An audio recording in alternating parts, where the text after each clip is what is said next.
தசகம் 29. அமுதத்தை கொள்ளுதலும் அசுரர்களை அழித்தலும்.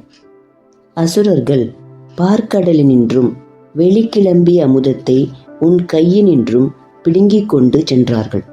உன்னை அன்றி வேறு ஒருவனையும் அடைக்கலம் புகாத தேவர்களை அமைதியுற செய்துவிட்டு உடனே மறைந்து விட்டாய். தேவனே, உன் மாயையின் சிறப்பினால் அந்த அசுரர்கள் தங்களுக்குள் சண்டையிட்டு கொள்ளத் தொடங்கினார்கள். அப்பொழுது நீ அனைவரும் மோகிக்கும் வண்ணம் பெண்ணின் உருவத்தை எடுத்துக்கொண்டாய்.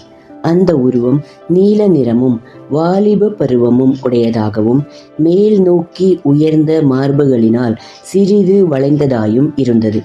அதை கண்டதும் அசுரர்கள் எல்லோரும் அமுத கலயத்திற்கு உண்டான சண்டையை விட்டுவிட்டு உன் மார்பகங்களாகிய கலயங்களில் ஆசையுற்றவர்களாய் உன்னிடம் ஓடி வந்தார்கள். மேலும் அவர்கள் காமம் தலைக்கேறியதால் தங்கள் மதியை இழந்து தங்களை பார்த்து, மான் விழி கொண்டவளே, நீ யார்?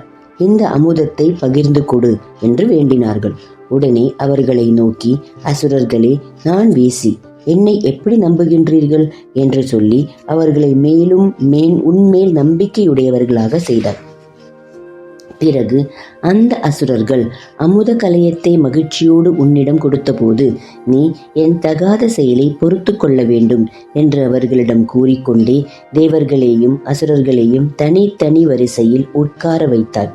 களிப்பூட்டும் கொடிநடை நடந்தபடி அந்த அமுதத்தை பகிர்ந்து கொடுக்க தொடங்கினார். அசுரர்கள், இவள் நம்மிடம் மிகுந்த அன்பினை உடையவள் என்று அமைதியாக இருந்தார்கள். பக்தர்களுக்கு வயப்பட்டவனாகிய நீ அமுதத்தை தேவர்களுக்குள்ளேயே கொடுத்து முடித்து விட்டாய்.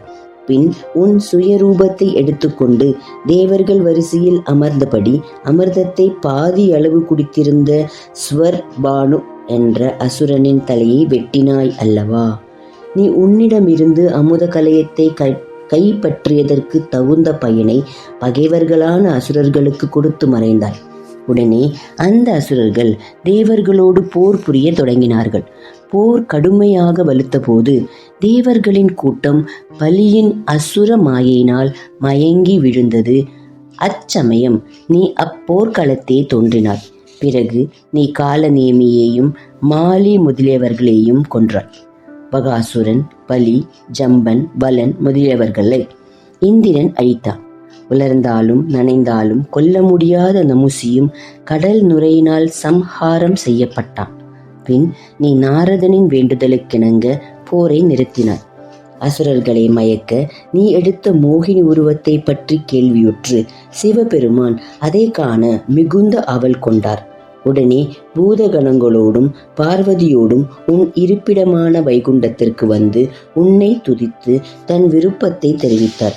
அப்பொழுது நீ மறைந்தாய். நீ மனதை கவரும் பெண்ணின் உருவத்தை எடுத்துக்கொண்டு ஒரு பூஞ்சோலையின் அருகில் பந்தடித்து விளையாடத் தொடங்கினாய்.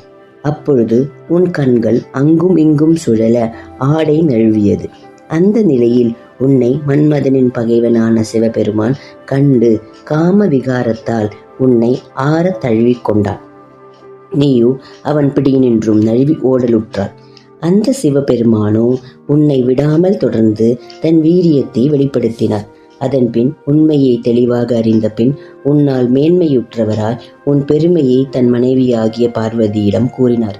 குருவாயூரின் தலைவனே, அத்தகைய பெருமையுடைய நீயே என்னை காத்தருள வேண்டும்.